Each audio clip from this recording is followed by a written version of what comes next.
तो हमारी ये वीडियो 5-6 मंथ पुरानी है, इसलिए इसमें वॉइस डिफरेंस काफ़ी ज़्यादा देखने मिलेगा, साथ ही साथ एक्सप्लेनेशन का भी। मगर इसकी जो स्टोरी लाइन है वो बहुत ज़्यादा ही अमेजिंग है, इसलिए मैंने इसे कंटिन्यू करने का फैसला किया है। तो अब से इसके रेगुलर वीडियोस आया करेंगी। बट मेन वीडियो स्टार्ट करने से पहले आप मेरा ये पुराना वाला ट्रेलर देख लीजिए। तो हमारी ये वीडियो 5-6 मंथ पुरानी है, इसलिए इसमें वॉइस डिफरेंस काफ़ी ज़्यादा देखने मिलेगा, साथ ही साथ एक्सप्लेनेशन का भी। मगर इसकी जो स्टोरी लाइन है वो बहुत ज़्यादा ही अमेजिंग है, इसलिए मैंने इसे कंटिन्यू करने का फैसला किया है। तो अब से इसके रेगुलर वीडियोस आया करेंगी। बट मेन वीडियो स्टार्ट करने से पहले आप मेरा ये पुराना वाला ट्रेलर देख लीजिए। उस सितारे के साथ जन्म हुआ था एक लड़के का, और वही इस दुनिया पे राज करेगा और बनेगा the star of the supreme ruler. तुम सिर्फ मेरे हो, और जो कोई भी तुम्हें मुझसे छीनने की कोशिश करेगा मैं उसे वही मार दूंगा। मगर ये कितनी ताज्जुब की बात है कि उस सितारे के साथ ही मेरा भी जन्म हुआ था। आखिर इन दोनों में से the star of the supreme ruler कौन बनेगा?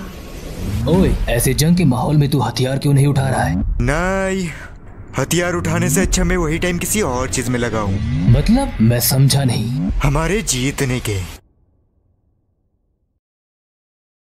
एक दिन ऐसा भी आएगा जब इस ब्रह्मांड में चंद्रमा की जगह पर क्रिम्सन स्टार यानी कि लाल रंग के सितारे का उदय होगा। तब सूरज और चंद्रमा, जिनका अस्तित्व रात और दिन पे राज करने के लिए हुआ है, वो टूटकर बिखर जाएंगे। तब शुरू का ट्रिबुलेंट टाइम जो सारे ऑर्डर्स को उलट के रख देगा। तब कोई जन्म लेगा सितारे की इच्छा से यानी कि द व्हील ऑफ स्टार से, और इस दुनिया को उलट के रख देगा। साथ ही साथ इस दुनिया पे शासन भी करेगा। यहाँ बैटलफील्ड पर खून की नदियां बह रही थी। अपने मेन प्रोटेगनिस्ट के सामने जो भी कोई आ रहा था वो उसे मारते ही जा रहा था। उसे एक बंदा देखते हुए कहता है, क्या ये यूंग है? ये सच में काफी स्ट्रांग है। उसकी फिजिक तो अडल्ट की तरह है, मगर वो महज 16 साल का है। मैंने बहुत सारे बैटल्स को विटनेस किया है, मगर इसमें वो सच में काफी ज्यादा स्ट्रांग है। यहाँ अपना मेन कैरेक्टर बैटलफील्ड पर तहलका मचा रहा था। जरा देखो तो, वो हमेशा कहता था कि वो ऐसे बैटलफील्ड पर कभी भी नहीं मरेगा। अपना मेन कैरेक्टर कहता है, मैंने ट्राई किया, मैंने बहुत ट्राई किया। वहाँ पर एक शख्स खड़ा होता है, वो कहता है, तुमने कुछ भी ट्राई नहीं किया। अपना मेन कैरेक्टर उसकी तरफ देखता है। वो शख्स कहता है, मैं कैसा भी दिखूं, मगर मैं काफ़ी दयालु हूँ।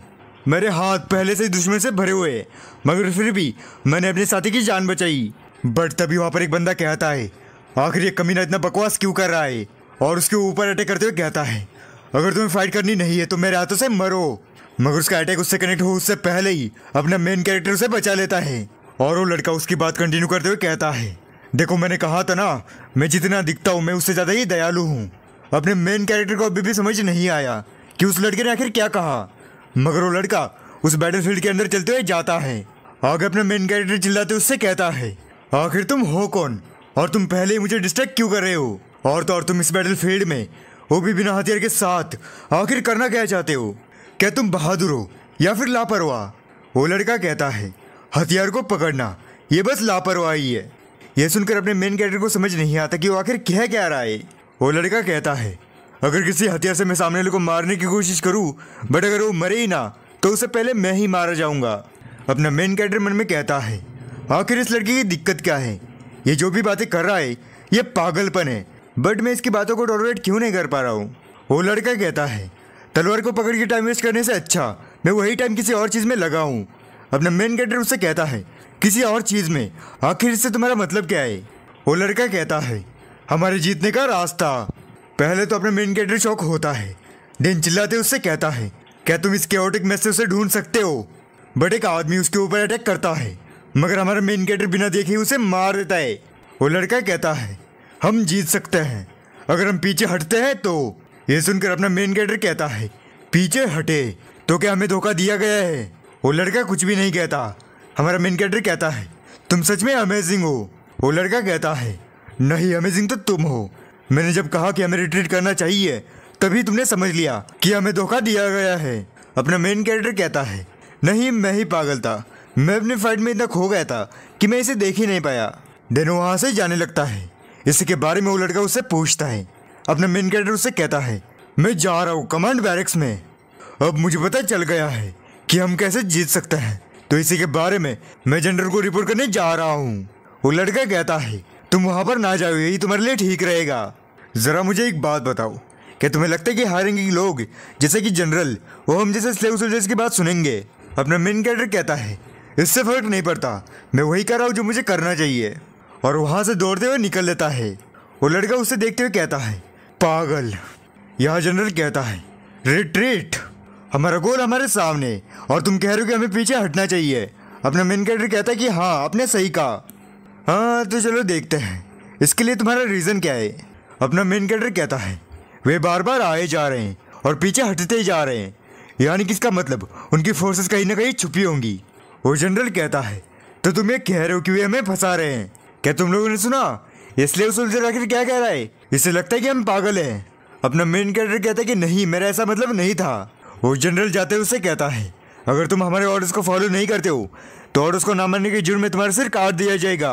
तब अपना मेन कैरेक्टर एक गहरी सांस लेता है और उसे उस लड़के की बातें याद आती है जो कि सच हो गई थी। हाँ, इस साफ सुथरे नज़ारे को देखना, यहाँ पर कितने सारे तारे हैं और मैं वंडर हूँ कि यहाँ पर कितने सारे लोग इसे देख रहे होंगे। और उसे काफ़ी ज़्यादा गुस्सा आता है और उसी के साथ वो भागने लग जाता है। आगे एक सीन दिखाया जाता है जहाँ बस लाशें पड़ी थी और वहीं पर वो लड़का बैठा हुआ था जो कि कहता है, यहाँ पर कुछ भी नहीं है, इस अंधेरे में बस खून की बारिश हो रही है, तो आखिर मुझे क्या करना चाहिए? वेल, तो यहाँ पर मेरे से बहुत बड़ी गलती हो गई है क्योंकि हमारा मेन कैरेक्टर असल में ये लड़का है, ना कि वो वाइट हेयर वाला। और ये सारी गलती ना इन मानवा वालों की है क्योंकि इन्होंने बताया भी नहीं कि असल में मेन कैरेक्टर है कौन, और ये दोनों ही कैरेक्टर मेन कैरेक्टर होना डिजर्व करते हैं। हाँ, मैं जानता हूँ कि आपको वो कैरेक्टर अच्छा लगा होगा, और अगर पर्सनली मैं कहूँ तो मुझे भी ये कैरेक्टर बहुत अच्छा लगा था, मगर राइटर ने इसे साइड कैरेक्टर बना दिया। बट अगर एक कैरेक्टर आगे जाके विलन बनता है ना, तो जो मज़ा आएगा मैं कह भी नहीं सकता। और ये इसलिए है क्योंकि वास्तविकता के साथ जागो। और इसी के साथ उन लाशों में से एक हाथ बाहर निकलता है। ये कोई और ना हो के वही लड़का था, यानी कि वाइट हेयर वाला, जिसका नाम बेक हुनोई है। और हमारे मेन कैरेक्टर का चोई रियूनजिन है। उन लाशों के ढेर में से बेक बाहर निकलता है और चोई से कहता है, तो तुम अभी भी जिंदा हो, तुमसे फिर से मिलकर मुझे बहुत अच्छा लगा। चोई उसकी तरफ देखता है मगर वो उससे कुछ भी नहीं कहता। देन अपनी नज़र आसमान की तरफ करता है, वहाँ एक सितारा चमक रहा था। देन वो उससे कहता है, क्या तुम्हें पता है वो सुप्रीम रूलर स्टार है। लोग कहते हैं कि उस स्टार की एनर्जी से एक लड़का पैदा हुआ था और आगे जाके वो सुप्रीम रूलर बनेगा।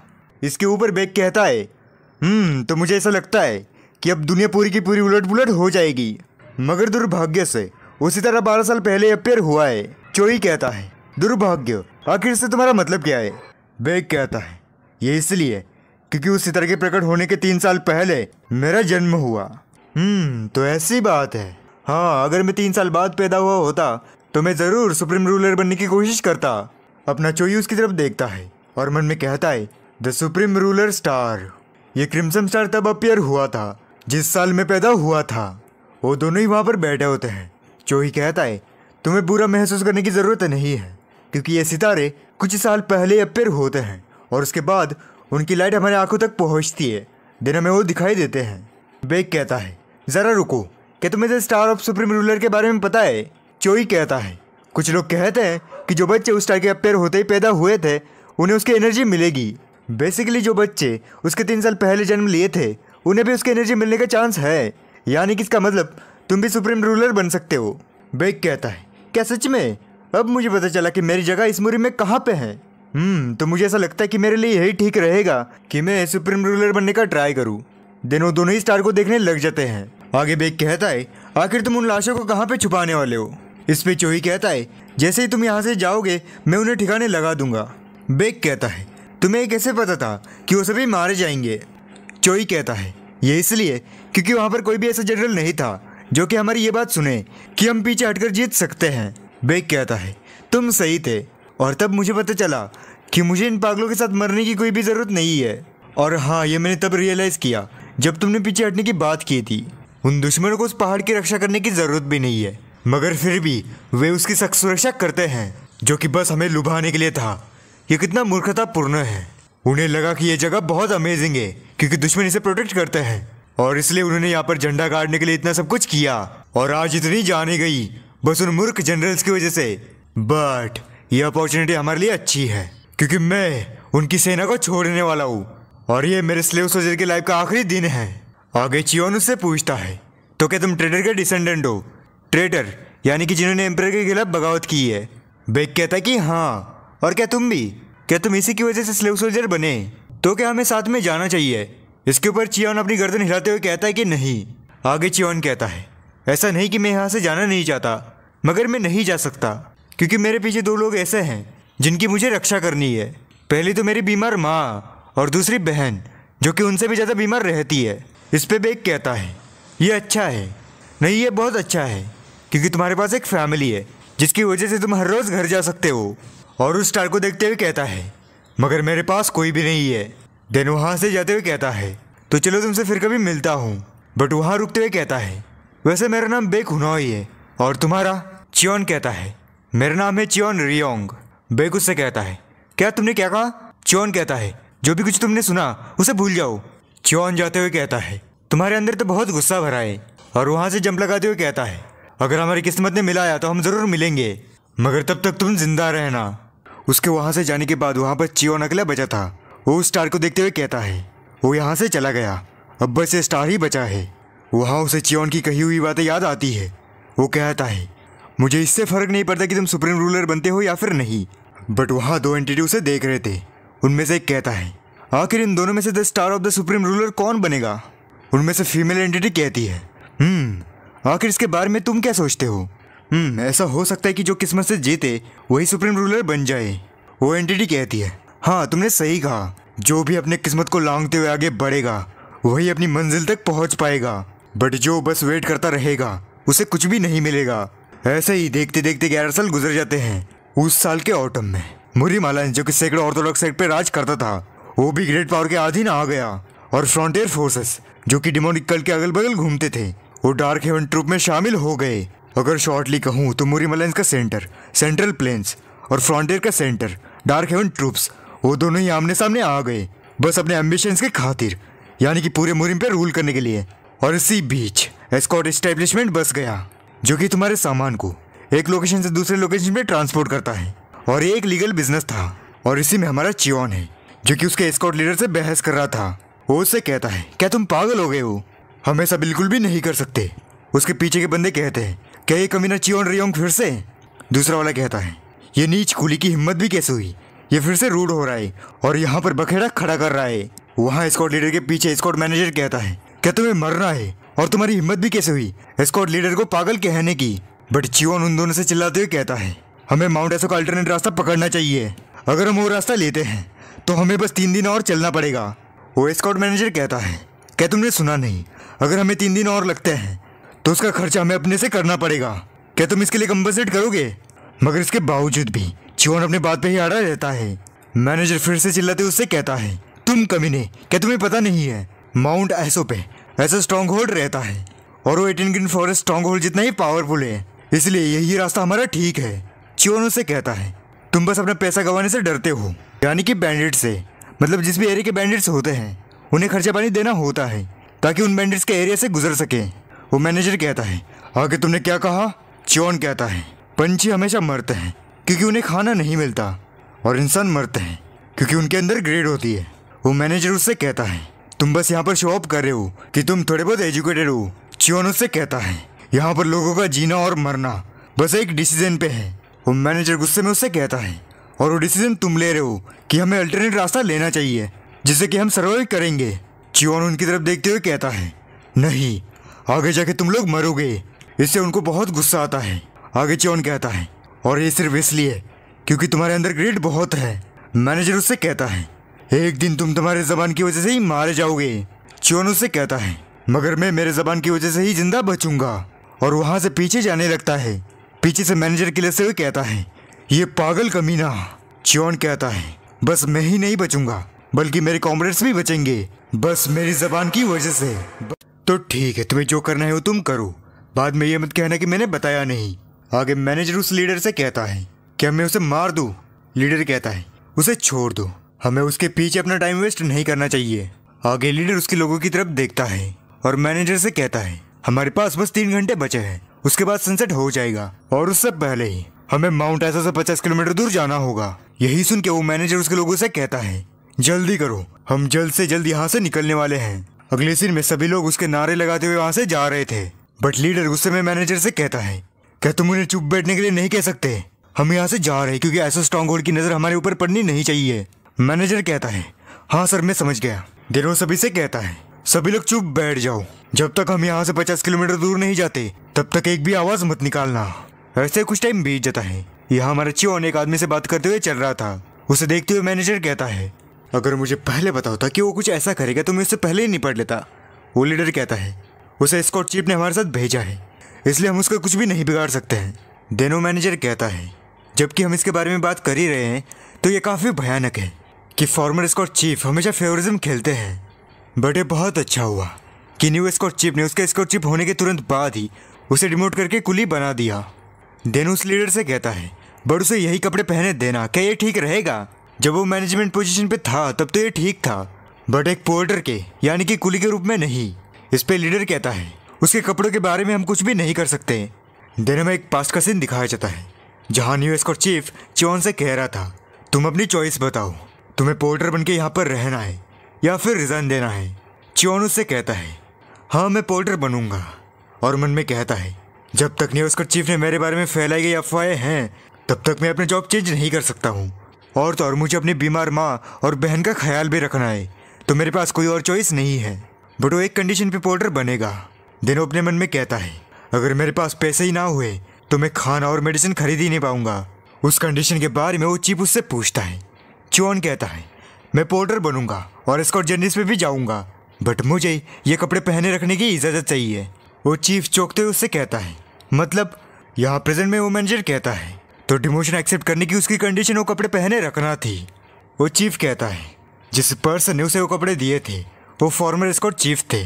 देन हमें एक पास्ट का सीन दिखाया जाता है जहाँ फॉर्मर एस्कॉर्ट चीफ कहते हैं मैं फॉर्मर एस्कॉर्ट चीफ, मैंने उसकी हैंड राइटिंग देखी है, मानो कि ये लेजेंडरी कैलीग्राफिस्ट वैंग जी का रीइंकार्नेशन ही लगता है। और हाँ इसे स्पेशल मैनेजमेंट पोजीशन में प्लेस कर दो। साथ ही साथ फर्स्ट एड के टेलर को यहाँ पर बुला लो ताकि वो उसके लिए कपड़े बना सके, ये मेरी तरफ से उसके लिए गिफ्ट है। वो मैनेजर उसकी तरफ देखते हुए कहता है तो इसलिए वो इतने क्लासी लगते हैं। सच में वो काफ़ी एक्सपेंसिव कपड़े हैं, मगर फिर भी वो इडियट है। अगर वो अपनी प्रोफाइल लो रखता और न्यू एस्कॉर्ट चीफ को अकोमोडेट नहीं करता तो आज वो डिमोटेड नहीं होता। देनो उसकी तरफ देखता है। लीडर कहता है उसने वो देखा जो उसे देखना नहीं चाहिए था। देन कुछ टाइम चलने के बाद मैनेजर उससे कहता है माउंट एसो को देखते हुए क्या ये हमारे लिए ठीक रहेगा? लीडर कहता है हाँ यहाँ पर रिस्क तो है, मगर बिना रिस्क के तुम कुछ भी नहीं कर सकते हो। मैनेजर कहता है मगर फिर भी मैं परेशान हूँ। इसके ऊपर लीडर कहता है हाल ही में युंगजू के एस्टेब्लिशमेंट येलो ड्रैगन और यागेंग की एस्टेब्लिशमेंट युंग एस्कॉर्ट एस्टेब्लिशमेंट, इन दोनों ने ही अपनी यात्रा कंप्लीट कर ली है, जिसके लिए उन्हें माउंट एसो से गुजरना जरूरी था। मैनेजर कहता है ऑफिशियली उन्होंने माउंट एसो को पार कर लिया था, मगर असल में उन्होंने अल्टरनेट रास्ता लिया था। क्या मैंने सही कहा? लीडर कहता है कि हाँ, मगर जो इम्पोर्टेंट है वो ये फैक्ट कि एसो का स्ट्रॉन्ग होल्ड उन पर अटैक नहीं करते जो कि उनके टेरिटरी से अल्टरनेट रास्ता लेते हैं। यहाँ पीछे चियोन कहता है इसलिए काफ़ी डेंजरस है क्योंकि उस रास्ते पे पहले से ही 2 ग्रुप्स होंगे। उसके साथ वाला बंदा कहता है मैं कुछ समझा नहीं, और साथ ही साथ हम लोग भी। चियोन कहता है मैंने एस्कॉर्ट लीडर की बात सुनी, पहले के सारे एस्कॉर्ट एस्टेब्लिशमेंट अल्टरनेट रास्ते से गुजर चुके हैं। वो बंदा कहता है शायद उन्होंने सेफ्टी को चुना होगा। चियोन कहता है ज़रा बैंडेज की नज़र से सोचो, वहाँ 2 ग्रुप्स ऐसे हैं जिन्हें टोल पैसे देना अवॉइड करने के लिए उन्होंने अल्टरनेट रास्ता चुना होगा, और इसी की वजह से वो लोग गुस्सा होंगे। और अगर वही आजमाने के लिए तीसरा ग्रुप भी ट्राई करे तो इस सिचुएशन पे तुम क्या करोगे? वो लड़का कहता है मैं उन्हें पूरी तरह से क्रश कर दूंगा। और अगले इस सीन में वो रियलाइज होता है कि अब उनकी शामत आने वाली है, और इसी की वजह से वो दोनों ही परेशान हो जाते हैं। चियोन कहता है मुझे बिल्कुल भी अच्छा महसूस नहीं हो रहा है। वो लड़का कहता है युंगनिम प्लीज़ कुछ भी मत कहिए। मगर चियोन को तो सब कुछ पता था, बट फिर भी वो उससे कहता है इसके बारे में ज़्यादा मत सोचो, मैं खुद से ही बात कर रहा था। वो लड़का मन में कहता है मुझे इतना डराने के बाद वो कह रहा है कि मैं ज़्यादा सोचूं ना। आगे लीडर सभी से कहता है हमें रास्ता बस 1 घंटे में ही पार कर लेंगे, तो जल्दी करो। दिनों मैनेजर चियोन की तरफ देख के किलसता है और अपनी मुंडी फेर लेता है, और चियोन भी उसी की तरफ देखता है। चियोन के साइड का लड़का उससे कहता है लगता है कि तुम एस्कॉर्ट मैनेजर की नज़र पे ही आ गए हो। चियोन उससे कहता है इससे फ़र्क नहीं पड़ता, मैं उन्हें ब्लेम भी तो नहीं कर सकता कि वो मुझे एक्सेप्ट करे। वो लड़का उससे पूछता है युंग आप क्या करने में सक्षम है? चियोन कहता है मुझे नहीं पता कि मैं किसके सक्षम हूँ, क्योंकि मैंने अपनी लिमिट्स को कभी देखा ही नहीं। देनो मन में कहता है या फिर मुझे वो चांस कभी मिला ही नहीं कि मैं अपनी लिमिट्स को देख सकूं। बट उसे बेक की बातें याद आती है जिसने कि कहा था कि मुझे खुद नहीं पता कि मेरी इस मूवी में कहाँ पे जगह है, बट मुझे ऐसा लगता है कि मुझे सुप्रीम रूलर बनना चाहिए। देन चियोन एक स्माइल देके कहता है, आखिर अचानक से मुझे उसकी याद क्यों आई? क्या ये इस वजह से है कि 11 साल गुजर गए मगर फिर भी वो सुप्रीम रूलर स्टार अभी भी वहीं पर है? क्या वो अभी भी उसके ड्रीम को चेस कर रहा होगा? ऐसे कुछ टाइम बीत जाता है। यहाँ चलते हुए लीडर मैनेजर से कहता है, क्या मैंने तुम्हें बताया कि मैं इस जर्नी के बाद रिटायर होने वाला हूँ? मैनेजर चौंकते हुए कहता है, क्या सच में? लीडर कहता है, वो सुप्रीम रूलर स्टार हर दिन ब्राइटर होते जा रहा है और मैं गारंटी के साथ कह सकता हूँ कि जियांगू के इतिहास की सबसे बड़ी लड़ाई अब शुरू होने वाली है। मैनेजर कहता है, क्या आप मोरिम अलायंस और डिमोनिक कल्ट के बीच में जो लड़ाई होने वाली है उसके बारे में बात कर रहे हैं? लीडर कहता है कि हाँ, तुमने सही कहा, और जो रूमर्स मेरे कान पे पड़ी है अगर वो सच हैं तो उन दोनों ने ही अपनी चाल चलना शुरू कर दिया है। मैं देख सकता हूँ अब ये पूरी दुनिया खून से रंगने वाली है। उस ट्रिबुलेंट टाइम में हीरोज के लिए काफ़ी अपॉर्चुनिटीज होंगी मगर हमारे जैसे आम लोग बस इससे दूर भागेंगे। इसलिए मैं ये जॉब जल्द से जल्द छोड़ना चाहता हूँ और जितना भी फंड्स मुझे मिलेगा मैं उसे इकट्ठा करना चाहता हूँ। और वो आगे कुछ बोल पाता इससे पहले ही एक तीर आके उसके चेस्ट में लग जाता है। उसे कुछ भी समझ नहीं आता कि आखिर यहाँ पर हुआ क्या। वो कहता है, आखिर मेरी चेस्ट इतनी टाइट क्यों लग रही है? और अगले ही मोमेंट उसके घोड़े से नीचे गिर जाता है और मैनेजर उसे जोर से आवाज़ देता है और वो कहता है, क्या यह ऐसा स्ट्रॉन्ग होल्ड है? और सभी से कहता है, ऐसा स्ट्रॉन्ग होल्ड यहाँ पर आ गया है, जल्दी से यहाँ से भाग जाओ। मगर वहाँ पर बहुत ज़्यादा ही देरी हो गई थी क्योंकि वो तीर सभी को चीरते हुए निकल लेते हैं। और यहाँ चियोन कहता है, आखिर में ये हो ही गया। यहाँ वो तीर रुकने का नाम ही नहीं ले रहे थे, बट चियोन को इस अटैक में उन जानवरों का मरना कुछ हजम नहीं हो रहा था तो इसलिए उन्हें छुड़ाने के लिए जाता है। पीछे से वो लड़का कहता है, युंगनिंग आखिर आप क्या कर रहे हैं? वो तीर आपको लग जाएंगे। चियोन उन घोड़ों को छुड़ाते हुए कहता है, मैं इन मासूम जानवरों को मरते हुए नहीं देख सकता। वो लड़का कहता है, अगर आप ऐसे ही करते रहेंगे तो वो तीर आपको लग जाएंगे। चियोन दूसरे घोड़े की तरफ जाते हुए कहता है, अगर यही मेरी फेट है तो मैं तैयार हूँ। देन उस दूसरे घोड़े को भी छोड़ देता है, बट तब तक वो तीर रुक गए थे। और चियोन मन में कहता है, तो वो तीर रुक गए, इसका मतलब। और अगले सीन में हमें काफी सारे लोग मशाल लिए हुए उस वैली के ऊपर दिखाए जाते हैं जो कि उन्हीं की तरफ देख रहे थे। चियोन भी उन्हें देखकर चौंक जाता है। यहाँ लोग चिल्लाते हुए कहते हैं, वो लोग आ रहे हैं, वो लगभग 200 की तादाद में होंगे। स्कॉट लीडर, वो लोग आ रहे हैं, प्लीज हमें ऑर्डर्स दीजिए। मगर जब वो लीडर की तरफ देखते हैं तो लीडर पहले ही मारा गया था और इसी के बारे में वो मैनेजर भी उन्हें बताता है। ये देखकर और सुनकर वो सभी लोग चौंक जाते हैं। बट उनमें से एक बंदा कहता है, इस केस में स्कॉट मैनेजर आप हमें ऑर्डर्स दीजिए। मैनेजर कहता है, ऑर्डर्स गए भाड़ में, हमारे पास भागने के अलावा कोई भी और रास्ता नहीं है। एक बंदा कहता है, वो हर जगह से हमारे ऊपर आ रहे हैं और हमें ऐसा भी रास्ता नहीं मिल रहा है जहाँ से हम भाग सके। वो मैनेजर कहता है, उस सामान पे आग लगा दो, वो जरूर इस सामान के पीछे होंगे। अगर हम इस पे आग लगाते हैं तो वो लोग आग बुझाने के लिए वहाँ पर रुकेंगे और हमारे पीछे आने वाले लोग कम होंगे। ये सुनकर वो सभी लोग ऐसा ही करते हैं। वो मैनेजर कहता है, ये हमारे लिए डू और डाई की सिचुएशन है और स्कॉट लीडर पहले ही मारे गए हैं तो हमारी पहली प्रायोरिटी ये सामान होनी चाहिए। दिनों सभी लोग सभी कैरेज पे आग लगा देते हैं। आगे मैनेजर कहता है, वहाँ से कुछ टॉर्चेस दिख रहे हैं तो हमें जल्द से जल्द यहाँ से निकलना होगा। बट पीछे से चियोन कहता है, अगर तुम यहाँ से जाते हो तो तुम मारे जाओगे। आगे जब वो लोग पीछे देखते हैं तब पीछे चियोन और साथ ही साथ कुछ कुली होते हैं। चियोन उनसे कहता है, तुम वहाँ से नहीं जा सकते, अगर तुम वहाँ से जाने में कामयाब भी रहे फिर भी कुछ दूर आगे जाके तुम वहाँ पर मारे जाओगे। मैनेजर गुस्से में और चिल्लाते उससे कहता है, तो तुम्हारा क्या कहने का मतलब है कि हम बस मर जाए? चियोन उनसे कहता है, वेल तो अगर तुम उनके सामने झुक के भीख मांगते हो तो तुम्हारा जीने का एक चांस है। मैनेजर चिल्लाते उससे कहता है, तुम कमीने, क्या तुम सीरियस हो? ऐसा कोई भी रास्ता नहीं है, कैसे स्ट्रॉन्ग होल्ड में जिंदा छोड़ दे। चियोन उनसे कहता है, तो जाओ और जो तुम्हें करना है वो तुम करो, मैं और बाकी के पोर्टर्स यहीं पे रुक के अपनी जिंदगी के लिए भीख मांगने वाले हैं। बट तभी एक पोर्टर चियोन से कहता है, क्या हमें भी उनके साथ नहीं जाना चाहिए? चियोन उससे कहता है, तुम हमेशा के लिए फाइट नहीं कर सकते हो। दिनों मैनेजर सभी से कहता है, तो ठीक है, हम यहाँ से अलग हो जाएंगे और अगर तुम्हें अपनी मरवानी है तो मरवा लो। दिनों लोग वहाँ से चले जाते हैं। यहाँ चियोन अपने मन में कहता है, मुझे पहले से ही पता है कि उनके साथ क्या होगा और ये वही लोग हैं जो मेरी बात नहीं सुनेंगे। दिनों उन लोगों से कहता है, तो चलो अभी से आग को बुझाते हैं और स्पेशली तीसरे नंबर के कैरेज को। बट उनमें से एक बंदा कहता है, तीसरे नंबर का कैरेज, क्या ये वही कैरेज नहीं है जिसके अंदर सबसे ज्यादा वैल्यूएबल सामान है? आगे वो लड़का चियोन से कहता है, युंगनिम आखिर हम उस आग को क्यों बुझाए? उस आग को तो स्कॉट मैनेजर लगा के भाग गए। चियोन उससे कहता है, रीजन जिसकी वजह से वो लोग यहाँ पर हैं, वो लोग सिर्फ हमारा सामान लेने के लिए नहीं बल्कि हमें पनिश करने के लिए भी यहाँ पर आए हैं। और जब वो लोग देखेंगे कि पूरे सामान को आग लग चुकी है तो बस वो और ज्यादा गुस्सा हो जाएंगे। देन वो लड़का सभी से कहता है, तो चलो जैसे युंगनम ने कहा है वैसा ही करो। और सारी की सारी बकेट्स 5 नंबर के गैरेज में है और वो सभी उस आग को बुझाने लग जाते हैं। ऐसे कुछ टाइम बाद चियोन नोटिस करता है कि वो लोग उनकी तरफ आ रहे हैं। उनमें से एक आदमी चियोन की तरफ देखता है, चियोन भी उसकी तरफ देखता है। देन आदमी उनसे कहता है, आखिर तुम लोग यहाँ पर क्या कर रहे हो? चियोन उससे कहता है, जैसा कि तुम देख सकते हो हमने यहाँ पर आग को बुझा दिया है। वो आदमी कहता है, वो लोग जिन्होंने आग को लगाया वो यहाँ से भाग गए और ये लोग आग को बुझाने के लिए यहाँ पर रुक गए। वेल, कितना इंटरेस्टिंग है। मगर जो लोग यहाँ से भागे हैं वो जल्दी मार जाएंगे।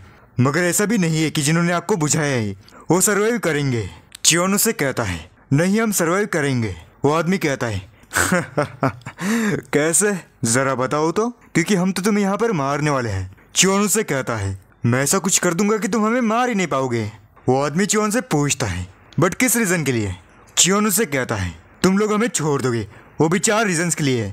इस दुनिया में बैंडेड स्ट्रॉन्ग होल्ड्स काफी ज्यादा है मगर उनमें से स्ट्रॉन्गेस्ट सिर्फ 18 है और उन्हें कहा जाता है 18 ग्रीन फॉरेस्ट स्ट्रॉन्ग होल्ड्स। और जो इन स्ट्रॉन्ग होल्ड के चीफ होते हैं वही उनके एरिया पे चार्ज करते हैं और उन्हें कहा जाता है द 18 ग्रीन फॉरेस्ट चीफ्स।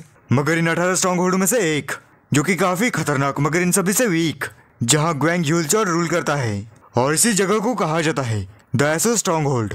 यहाँ एसो स्ट्रॉन्ग होल्ड के लोग मजे से खाना खा रहे थे जबकि चियोन और उसके साथियों को बांध के रखा था। बट चियोन अपने मन में कहता है, द एसो स्ट्रॉन्ग होल्ड का चीफ ग्वेंग हेलचोंग अगर वो वैसे ही खतरनाक हुआ जैसे कि रूमर्स है तो हम सभी यहाँ पर मारे जाएंगे। मगर मैं वंडर हूँ क्या मैं उससे मिल भी पाऊंगा। मगर तभी एक बंदा कहता है, चीफ यहाँ पर आ चुके हैं। और उस गेट में से चीफ आता है। उसे देखकर चियोन भी हैरान हो जाता है क्योंकि उस चीफ के हाथ में उसी मैनेजर का सिर था। उसे ही देखते हुए चियोन मन में कहता है, हमारे जिंदा रहने की आशा की किरण अपने आखिरी छोर पे टिकी है।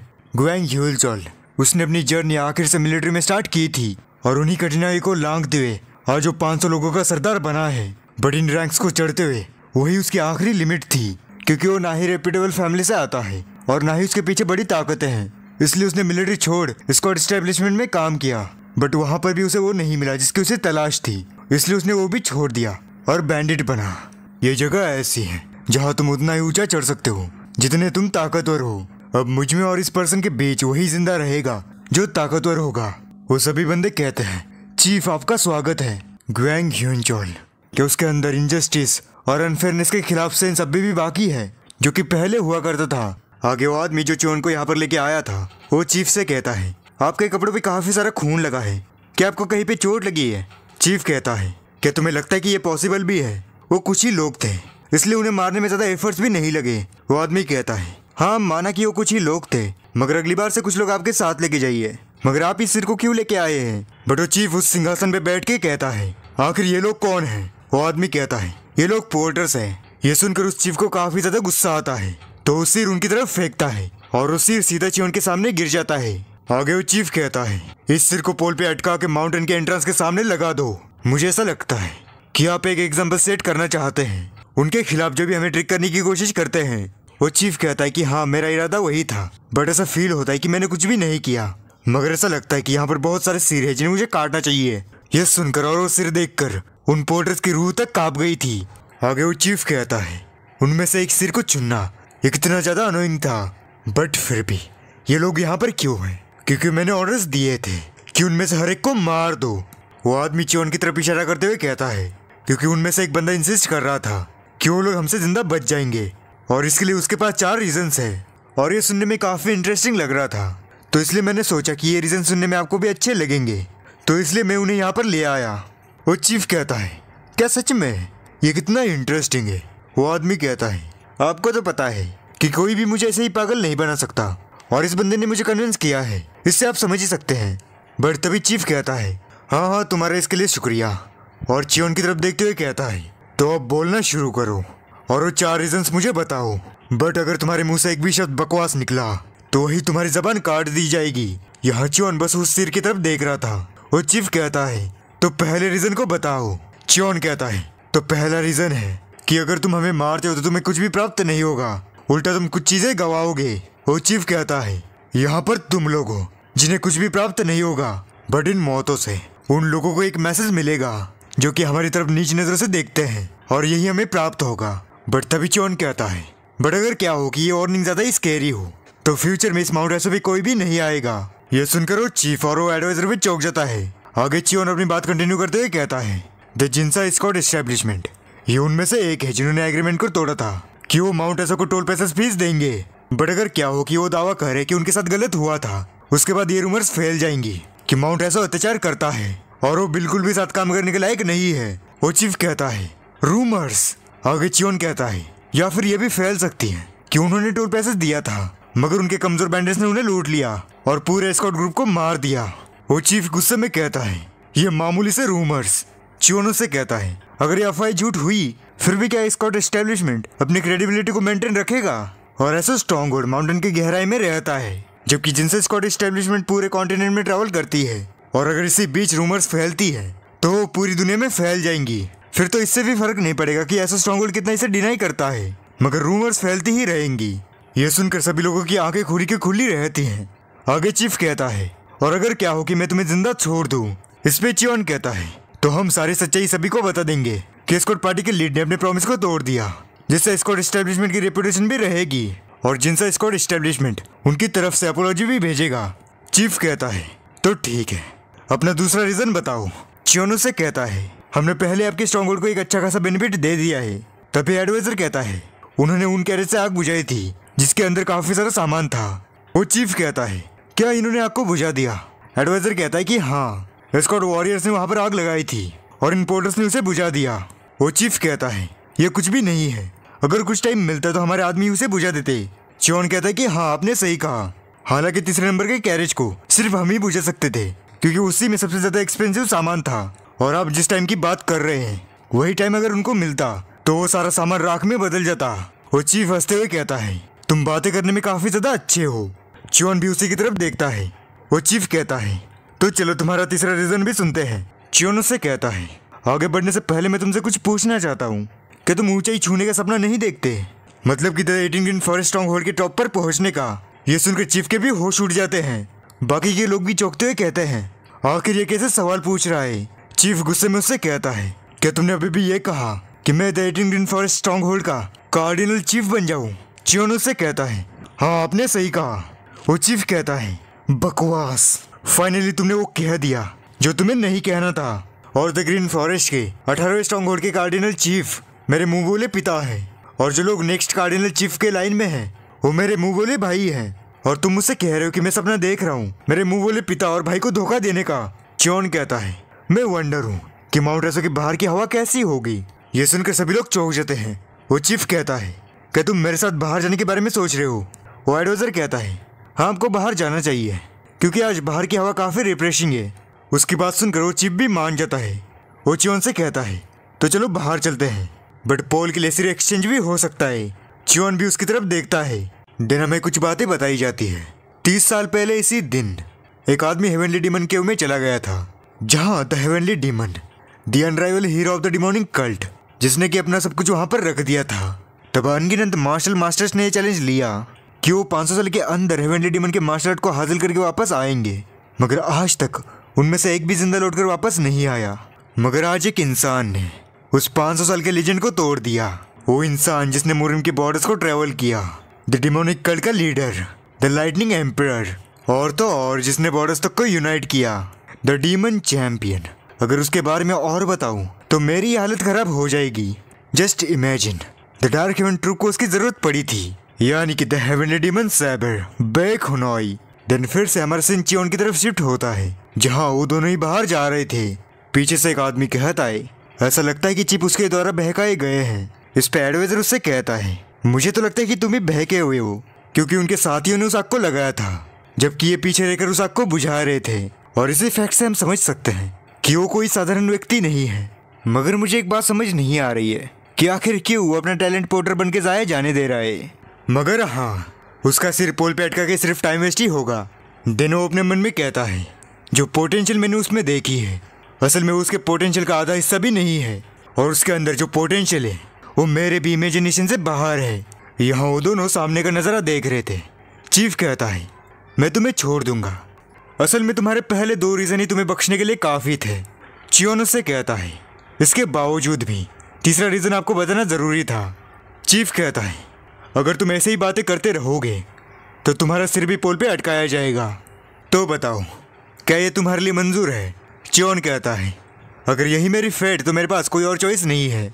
चीफ उससे कहता है तुम जो भी कुछ कह रहे हो क्या तुम उसके लिए रिस्पॉन्सिबल हो, मगर तुम तुम्हारी लाइफ बेवजह जोखिम में डाल रहे हो। च्योन उससे कहता है क्योंकि मैंने उसे देखा है। चीफ कहता है आखिर तुम क्या कह रहे हो, तुमने किसे देखा है? च्योन कहता है तुम्हारी आंखें। चीफ उसकी तरफ देखता है। आगे च्योन कहता है उन आंखों ने मुझे सब कुछ बता दिया। उन्होंने कहा कि तुम्हारे दिल के गहराई में एक इच्छा छुपी हुई है, मतलब कि तुम्हें हायर पोजीशन पे जाना है।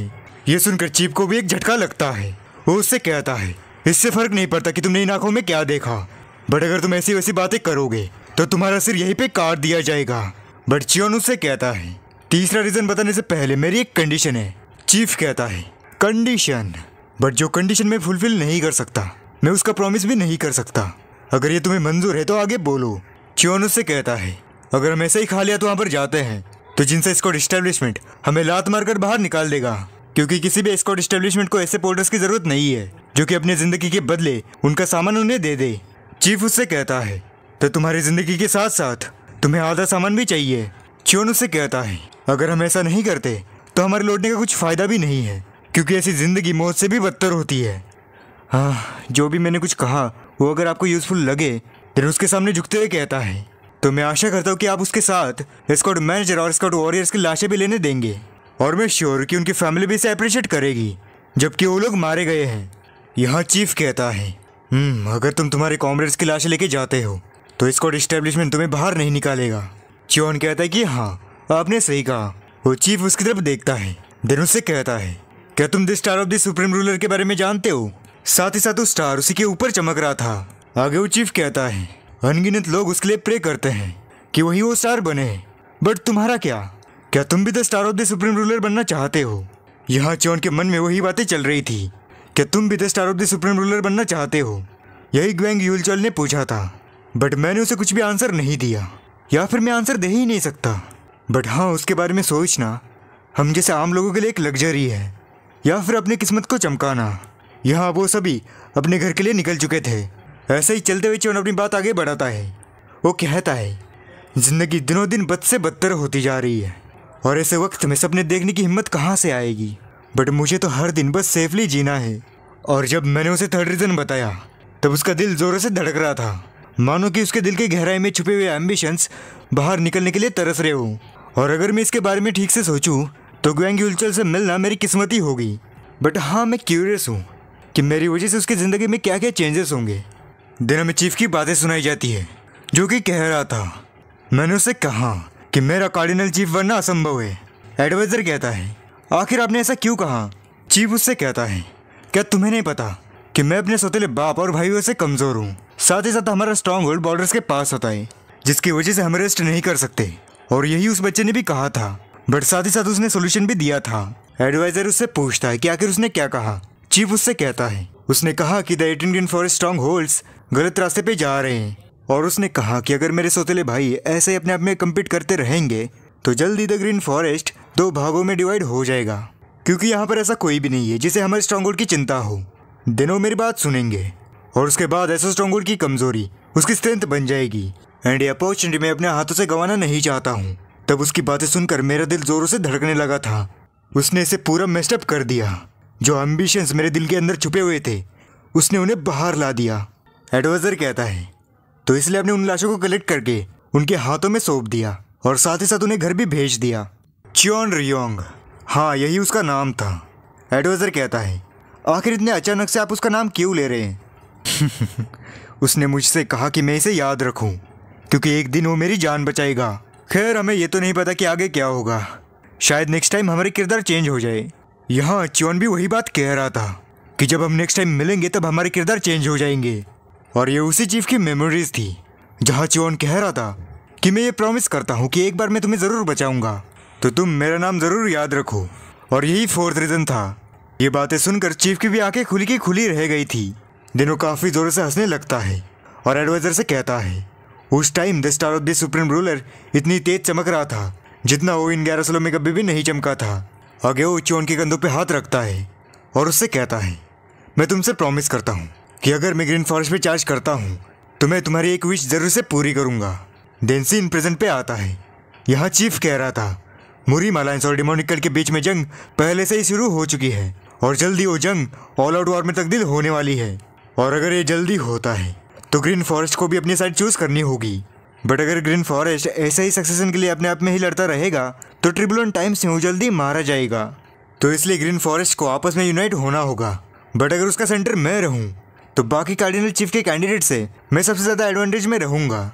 और हाँ, यही था जो चियोन रियोंग ने मुझसे कहा था। एडवाइजर चीफ से कहता है हमें उसे वहाँ पर भेजना ही नहीं चाहिए था, हमें उसे यहाँ पर रख के उसे एक पोजीशन देनी चाहिए थी। चीफ उससे कहता है वो कोई ऐसा बंदा नहीं है जिसे हम यहाँ पर रोक दें और वो यहाँ पर रुक जाए।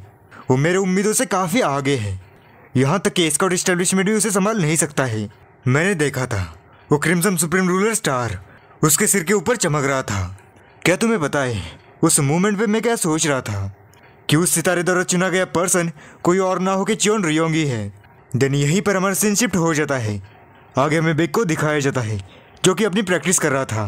देन तुरंत बाद वो अपनी आंखें खोलता है और मन में कहता है मैं पहले काफ़ी डिसअपॉइंट फील करता था क्योंकि मेरे जन्म से 3 साल पहले ही वो सितारा अपेयर हुआ था। बट तब जब उसने कहा था कि वो सितारा कुछ समय पहले अपेयर होता है और हमारे आंखों तक आने में उसे काफ़ी टाइम लगता है और जो भी उस सितारे के 3 साल पहले जन्म लिया था वो भी सुप्रीम रूलर बन सकता है, उसी मूवमेंट में मैंने डिसाइड किया था कि मैं स्लेव सोल्जर की लाइफ से दूर जाऊंगा और सुप्रीम रूलर बनूंगा। और ऐसे ही काफ़ी ज़्यादा ट्रेनिंग करने के बाद वो एक डेविल स्माइल देता है। देन सितारे को देखते हुए कहता है तुम्हें देखे हुए 3 साल गुजर गए।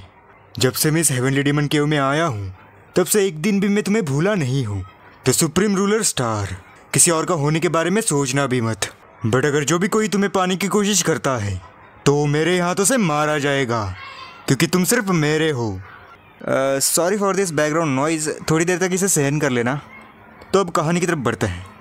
बैग बाहर आता है, उसे एक बंदा कहता है तो फाइनली आपने वो हासिल कर ही लिया कैप्टन। बैग कहता है कि हाँ, जो भी कुछ हेवनली डीमन ने यहाँ पर छोड़ा था वो सब कुछ मेरा हो चुका है। तो अब बताओ प्रिपरेशंस कैसी चल रही है। वो बंदा कहता है कि सब कुछ हो चुका है और सभी लोग बस आप ही का वेट कर रहे हैं। बैग कहता है कि हाँ, ये सही है। तो चलो अब डिमोनिक कल्ट का आर्क शुरू करते हैं।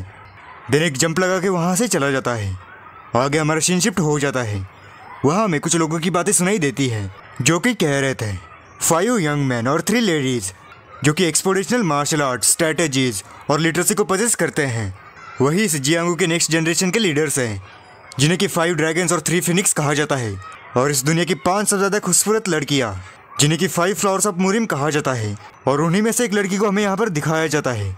आगे वो शख्स कहता है 12 यंगस्टर्स जो कि मार्शल आर्ट से काफ़ी ज़्यादा ऑब्सेस हैं, उन्हें 12 मून्स ऑफ जियांगू कहा जाता है।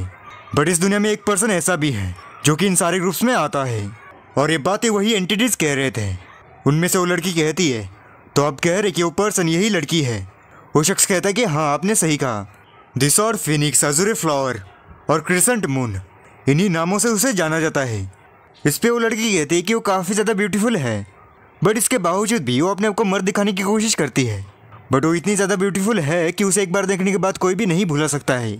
आगे वही लड़की कहती है मुरिम सिचुआन ब्रांच, तो ये वही प्लेस है जहाँ पर डिमोनिक कल्ट के बीच में फाइट होने वाली है। मगर इन 100 सालों में डिमोनिक कल्ट और बॉर्डर्स के ऊपर न जाने 12 बार अटैक्स को रोक दिया गया। बट मैं वंडर हूँ कि इस टाइम पे कौन सा लेजेंड जन्म लेगा। बट तभी उसी के पीछे एक बंदा आता है और उससे कहता है कि ये नेचुरल है। वो लड़की कहती है मतलब आखिर कहना क्या चाहते हो तुम। वो आदमी कहता है जबकि मैं और मिस इस जंग में पार्टिसिपेट करने वाले हैं तो हम उनके अटैक्स को ज़रूर से रोकेंगे। और मैं आपसे एक प्रॉमिस करता हूँ कि वो डिमोनिक कल्ट की कमीने अपनी दुम लेके यहाँ से भाग जाएंगे। तभी वो लड़की उसका नाम लेके पुकारती है जो कि अजूज़ होता है। वो भी उसका रिप्लाई देता है। देन वो लड़की उससे कहती है तो बताओ मैं कैसी लग रही हूँ। असूस कहता है कि ऑफकोर्स आप काफ़ी खूबसूरत लग रही है, बट फिर भी आपने कपड़े ऐसे पहने कि आप मर्द लग रही है। वो लड़की कहती है मैं इसलिए लड़की की तरह दिख रही हूँ क्योंकि तुम्हें पता है कि मैं लड़की हूँ, बट आगे से ये मिस्टेक मत करना और मुझे प्रॉपरली एड्रेस करना। अजूस कहता है आपको ये सब करने की ज़रूरत नहीं थी। बट वो लड़की उसकी तरफ गुस्से से देखती है तो असूस कहता है कि यस सर, मैं समझ गया। बट वो फिर से उसके ऊपर चिल्लाते हुए कहती है मुझे सिर्फ कैप्टन कहो। असूस कहता है कि हाँ कैप्टन। बट असूस उसका लाउड स्पीकर बंद करते हुए कहता है अगर आप कैप्टन हैं तो आप मुझे असूस करके क्यों पुकार रही है। वो लड़की कहती है ये मुझसे अनजाने में हो गया था। तो तो चलो वॉइस कैप्टन, अब ये मिस्टेक दोबारा से नहीं करते हैं। देन उस डायरेक्शन की तरफ जाते हुए कहती है इस तरफ से चलो। चलते हुए उसे वो सिटी काफ़ी पास लगती है, मगर असल में वो काफ़ी दूर होती है। पीछे से असूस उससे कहता है उन डिमोनिक कल्ट के कम्युनिटी को आने में 3 दिन लग ही जाएंगे, हमें इतनी जल्दी करने की ज़रूरत नहीं है, और वैसे भी वहाँ पर जो स्क्वाड है उसे हम कल ही मिलेंगे। एक्चुअली असूस को वो सिटी देखनी होती है, मगर वो एक बहाना बनाता है कि डिमोनिक कल्ट के कम्युनिटी पहले तो मार्केट पे हमला करेंगे, तो उन्हें पहले मार्केट को ही देखना चाहिए। और हमारी मासूम सी खूबसूरत लड़की उसके बहाने में फंस जाती है। तो यहाँ पीछे से वही एंटिटी जिन्हें हम रेड और सिल्वर कहेंगे, तो सिल्वर उससे कहता है आखिर हम उस कन्या को क्यों देख रहे हैं। रेड उससे कहती है क्योंकि वो लड़की खुद ही एक वेरिएबल है, वेरिएबल का अर्थ परिवर्तनशील आता है। आगे रेड अपनी बात कंटिन्यू करती है कि वो लड़की काफ़ी लोगों पर प्रभाव डालने वाली है, मतलब कि इन्फ्लुएंस करने वाली है। मतलब मेरी रेड का कहने का मतलब यही है कि आगे जाके ट्रिपल टाइम्स में उस लड़की की काफ़ी अहम भूमिका है। देन यही हमारा सिंसिप हो जाता है। आगे हमें सिचुआन प्रोविंस चिंगड़ू को दिखाया जाता है, जहाँ कुछ लोग काफ़ी ज़ोरों ज़ोरों से बातें कर रहे थे कि आखिर ये कैसे मेक सेंस कर सकता है और तुम ऐसा कैसे कर सकते हो। ये वही पोर्टर्स थे और हमारा चियोन था। वो पोर्टर्स चियोन से पूछ रहे थे कि आखिर तुमने उनके लिए क्या किया, और हम जानते कि इन सब के पीछे वही एस्कॉर्ट चीफ था। क्या तुम्हें नहीं लगता कि ये काफ़ी ज़्यादा है? वो तुम थे जिसने हमारे सिर कटने से बचाए थे, और अगर हम उन लाशों को नहीं लाते तो वो भेड़ों का खाना बन जाते। बट उन लोगों ने तुम्हें रिवॉर्ड देने के बजाय तुम्हें बाहर निकाल दिया। बट अगर वही लोग उन बैंडिट्स के सामने होते तो वो कब के मारे जाते। यहाँ उनकी ये बातें हमारी खूबसूरत लड़की और असूस सुन रहे थे। बट वो आदमी उसकी बात कंटिन्यू करते हुए कहता है मगर तुम ऐसे स्ट्रॉन्गहोल्ड की केव में काफ़ी बहादुर थे। उस कमीने एस्कॉर्ट चीफ को वो सब अपने आंखों से देखना चाहिए था। और यहाँ ऐसे स्ट्रॉन्गहोल्ड सुन के ये दोनों ही चौंक जाते हैं। वहाँ दूसरी तरफ चुनून से कहता है अरे मैंने पहले ही अंदाज़ा लगा लिया था कि ऐसा ही कुछ होगा, तो तुम लोग ज़्यादा अपसेट मत हो। वो लोग कहते क्या सच में तुमने पहले ही अंदाज़ा लगा लिया था? आगे चियोन कहता है क्या तुम्हें पता नहीं है कि न्यू एस्कॉर्ट चीफ को मैं पसंद नहीं हूँ, और इस इंसिडेंट के बाद उन्हें मेरे खिलाफ एक और रीज़न मिल गया, तो इसलिए ये होना ही था। बट उनमें से एक आदमी कहता है बट मैं एक बात समझ नहीं पा रहा हूँ कि तुम जैसा एक अच्छा आदमी जो कि अपने काम में काफ़ी काबिल है, उसी के साथ ऐसा क्यों हो रहा है। चियोन उससे कहता है ये इसलिए क्योंकि मैं काफ़ी ज़्यादा ही काबिल हूँ। ये सुनकर वो सभी लोग उसकी तरफ देखने लगते हैं। देन चियोन अपने मन में कहता है अपने काम में काबिल होना ये नेसेसरी नहीं है, क्योंकि उसके बाद तुम सामने वाले की गलतियाँ देखने लग जाते हो जबकि तुम उन्हें देखना नहीं चाहते। मेरा ये अनुमान है कि ये इनकम्पेटेंसी की वजह से हो सकता है। शायद उस वक्त मुझे ये प्रिटेंड करना चाहिए था कि मैंने कुछ भी नहीं देखा, जबकि मैंने गलत नंबर्स को देखा था, बट मैं ये भी नहीं कर सका। दिनों चौंकते हुए सामने का खाना देखता है और मन में कहता है इन लोगों ने इस खाने पे काफ़ी ज़्यादा ही पैसा खर्च किया है, और इसी के बारे में उनसे पूछता है। तब एक आदमी उससे कहता है हमने पैसा हमारे हैसियत के हिसाब से कमाया है, तो तुम इसके बारे में चिंता मत करो, तुम बस इसका आनंद उठाओ। जबकि आज जो सभी यहाँ पर चियोन की वजह से हैं, तो इसलिए वो चियोन का शुक्रिया अदा करने के लिए ये सब कर रहे हैं। तो एक आदमी चियोन से कहता है तुम आखिर सोच क्या रहे हो, जल्दी से इसे खाओ, और हम सभी यहाँ पर है तो चलो ड्रिंक्स का ऑर्डर करते हैं, और उसके बाद हम एस्कॉर्ट चीफ की कंप्लेंट करेंगे। एक और आदमी उससे कहता है तुम जल्दी से खाना शुरू करो, और सबसे पहले तुम ये फ़िश ट्राई करो, क्योंकि यही यहाँ की सबसे पॉपुलर डिश है। यहाँ वही लड़की जिसका नाम हमें अभी तक रिवील नहीं किया है, तो हम ही उसका नामकरण कर देते हैं। तो आज से इसका नाम कायरा है। कायरा असूस से कहती है ऐसा स्ट्रॉन्ग होल्ड क्या ये वही नहीं है जहाँ पर ग्वेंग ह्यूलचोल रूल करता है? असूस कहता है कि हाँ आप सही कह रही है, और वो the 18 green forest strong hold के सबसे खतरनाक ग्रुप में से एक है। और आते वक्त मैंने ये रूमर्स भी सुनी थी कि इस सिटी की एक एस्कॉर्ट एस्टेब्लिशमेंट उनके द्वारा खत्म की गई थी, मगर उनके सारे के सारे पोर्टर्स जिंदा लौटकर यहाँ पर आ गए। इस पे कायरा कहती कि शायद वो पोर्टर्स यही हैं। एसुस कहता कि मैं काफ़ी ज़्यादा क्यूरियस हूँ ये जानने के लिए कि वो कैसे बचे होंगे, क्योंकि उनके पास कोई भी मार्शल आर्ट्स नहीं है। बट तभी कायरा उसे चुप बैठने के लिए कहती है, क्योंकि वो लोग वहाँ पर बातें कर रहे थे कि हम काफ़ी सरप्राइज थे कि आखिर कैसे तुम इतनी जल्दी वहाँ पर सोच सकते हो। उन खतरनाक लोगों के सामने तुमने 4 रीजन्स को रख दिया, और तो और तुम उन बैंडिट से बात करते वक्त काफ़ी बोल्ड थे, तो इसलिए तुम हमें काफ़ी इंप्रेसिव लगते हो। मगर असल शॉकिंग बात तो ये थी कि वो लोग उन 4 रीजन्स पे मान गए। दोनों 3rd रीजन के बारे में बात करते हैं, जो कि उस चीफ का कार्डिनल चीफ बनने का था। तो इस पर दूसरा आदमी कहता है कि ये पॉसिबल भी है, क्योंकि मैं कुछ समझा नहीं। इस पर चियोन कहता है तुम उस 3rd रीजन को भूल जाओ। यह सुनकर वो सभी लोग चियोन की तरफ देखने लग जाते हैं। चियोन उनसे कहता है इस दुनिया में ज़्यादा जानने से तुम्हें ही चोट पहुँचेगी, तो इसलिए तुम लोग इसे अपने दिमाग से निकाल दो। ये कहते ही वहाँ पर एक सन्नाटा छा जाता है। दिन उसके बाद एक आदमी कहता है तुमने ये जो बात कही उसके बाद मुझे डर लगने लगा है। साथ ही साथ वहीं से कायरा भी आ रही थी। आगे वही आदमी कहता है अगर हम द 18 ग्रीन फॉरेस्ट की बात कर रहे हैं तो ये मुद्दा ऐसा नहीं है कि जिस पे हम बात कर सकें, और वैसे भी लंबी लाइफ जीने का अर्थ यही है कि जो तुमने सुना है बस ऐसा प्रिटेंड करो कि वो तुमने सुना ही नहीं। बट तभी वहाँ पर कायरा आती है और उनसे कहती है मगर मैं ये बात सुनना चाहता हूँ। अगर इसकी कॉस्ट मेरी लाइफ हुई फिर भी। जी हाँ, जानना चाहता हूँ, क्योंकि यहाँ पर उसने अपनी पर्सनैलिटी बदल के रखी है। उसे वहाँ देख के सभी लोग चौंक जाते हैं और उसके बारे में पूछने लगते हैं। कायरा उनसे कहती है, आप लोगों को इंटरप्ट करने के लिए मुझे माफ़ करना, मगर मैं यहीं से गुजर रही थी और मैंने एक इंटरेस्टिंग कन्वर्सेशन सुनी जिसकी वजह से मैं यहाँ पर आ गई।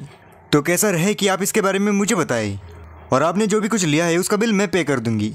ये मेरी तरफ से एक ट्रीट समझिए। ये बात सुनकर च्योन बस उसे ही घूर रहा था। उसे देखते हुए मन में सोचता है, हाँ कहना ये बुरी ऑफर नहीं है। और वो लोग कह रहे थे, अरे यार लगता है कि हमसे कुछ गलती हो गई है। यूं निम लगता है कि हम ज़ोरों से बात कर रहे थे। देन च्योन वहाँ पर खड़ा होता है और उनसे कहता है, आप लोग ये खाना ठंडा होने से पहले खा लीजिए।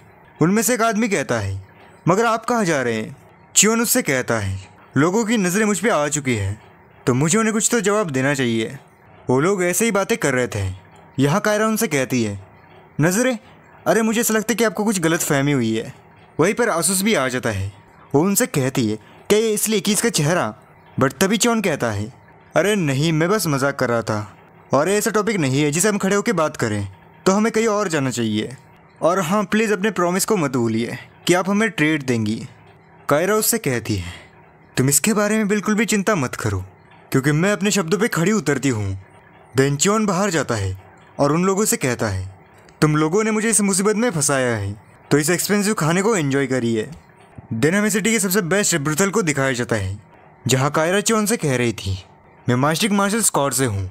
ये मार्शल आर्टिस्ट जो कि मुरीम अलायंस की तरफ से भेजे गए हैं और इस स्क्वाड का 5S कैप्टन है। च्योन उससे कहता है, ओह तो तुम वही एडवेंचरर्स हो जो कि मुरीम अलायंस की तरफ से भेजे गए हैं। बट मैंने तो ये भी रूमर सुनी है कि इस सिचुएन ब्रांच की मुरीम अलायंस और डिमोनिक कल्ट के बीच में फाइट होने वाली है। ये सुनकर कायरा मन में कहती है, अब ये साफ साफ होते जा रहा है कि ये कोई आम पोल्डर नहीं है। ऑल्दो ग्वेंग ह्यूलचोल जो कि ग्रीन फॉरेस्ट का बैंडिट है, साथ ही साथ वो अपने मार्शल मास्टर के पीक पे था। मगर जो फैक्ट है कि इसके शब्दों की वजह से ये आज तक जिंदा बचे हैं। मगर आखिर क्या? आखिर ग्वेंग ह्यूलचोल को इसने क्या बताया जिसकी वजह से उसने इन्हें जिंदा छोड़ दिया? देन कायरा उससे कहती है, मैंने प्रोस्टिट्यूट से कहा है कि जैसे उसका काम हो जाए वो यहाँ पर आ जाए। प्रोस्टिट्यूट का मतलब अगर आपको पता नहीं है तो मैं बता दूँ कि इसका मतलब होता है कि धंधे वाली। जी हाँ, वेश्या। च्योन उससे कहता है, अरे नहीं, इसकी ज़रूरत नहीं है। बट अगर यहाँ पर बात हो रही है खूबसूरती की, तो यहाँ पर ना ही प्रोस्टिट्यूट बल्कि इस दुनिया की कोई भी ब्यूटी आपके ब्यूटी का मुकाबला कर ही नहीं सकती। मतलब कि फुल फ्लड चल रहा भाई इधर पे, जस्ट लाइक मी। कायरा उससे कहती है, ये कॉम्प्लीमेंट था या फिर मुझे टीज कर रहे थे क्योंकि मैं लड़की जैसा दिखता हूँ, जैसा कि मैंने तुम्हें बताया था कि इसने पर्सनैलिटी चेंज कर रखी है। च्योन उससे कहता है, नहीं, मेरे कहने का मतलब ये नहीं था, अब बस मिसअंडरस्टैंड कर रही है। और वैसे भी जिस बंदे को पता हो कि तुम्हें सबसे ज़्यादा खतरा तुम्हारे शब्दों की वजह से ही है, तो भला मैं इतना जोखिम क्यों लूँ? इस पे कायरा उससे कहती है, बट इस टाइम जो भी कुछ तुम बोलोगे उससे तुम्हें खतरा नहीं बल्कि फ़ायदा होगा। तो अगर तुम मुझे बताते हो कि ग्वेंग ह्यूलचोल को आखिर तुमने क्या बताया, तो तुम्हें मैं रिवॉर्ड दूंगा और साथ ही साथ यहाँ पर जो भी कुछ तुम खाओगे उसका बिल भी मैं ही पे करूँगा। च्योन उससे कहता है, तो तुम कह रहे हो कि मुझे आगे जीने के लिए बस ट्रेजर्स ही काफ़ी है? कायरा उससे कहती है, अगर तुम्हें ट्रेजर्स चाहिए तो मैं ट्रेजर्स भी दिला दूंगी। च्योन कहता है, ट्रेजर्स के लिए उन बातों को बताना जो कि इतनी भी इम्पोर्टेंट नहीं है। ये सच में अच्छा है। हाँ, वो लोग जो कि अपनी लाइफ रिस्क में डालते हैं सिर्फ अपनी फैमिली का पेट पालने के लिए। कायरा उससे कहती है, मुझे नहीं पता कि वो किस सिचुएशन से गुजर रही हैं, क्योंकि मैं इस सिचुएशन से कभी गुजरी नहीं हूँ। च्योन उससे कहता है, हाँ, हर किसी का इन्वायरमेंट सेम नहीं होता। कायरा उससे कहती है, क्या तुम्हें नहीं लगता कि हमारी कन्वर्सेशन कहीं और ही जा रही है? शायद हमें मुद्दे पे वापस आ जाना चाहिए। मुरीम अलायंस और डिमोनिक कल्ट के बीच में होने वाली सबसे भयानक जंग पहले से ही शुरू हो चुकी है और ऐसे सिचुएशन पे ग्रीन फॉरेस्ट को अपनी साइड चूज करनी ही होगी। तो आखिर तुम्हें क्या लगता है कि वो किसे चूज करेंगे? और वहाँ 10,000 से ज़्यादा राउडी बैंडिट्स हैं, तो अब वो जिसे भी चूज करेंगे वहीं से इस जंग का रुख चेंज होगा। और इसीलिए ग्रीन फॉरेस्ट काफ़ी मैटर करता है। और उससे भी इम्पोर्टेंट कि वहाँ का कार्डिनल चीफ कौन होगा, वही डिसाइड करेगा कि वो किसकी साइड लेंगे। इस पे च्योन उससे कहता है, अगर ये इतना ही इंपॉर्टेंट है तो मैं इतनी आसानी से तुम्हें नहीं बता सकता हूँ। दिनों शराब की बॉटल आगे करते हुए कहता है, तो कैसा रहे कि हम एक बेट लगाएं? तभी आसूस कहता है, बेट?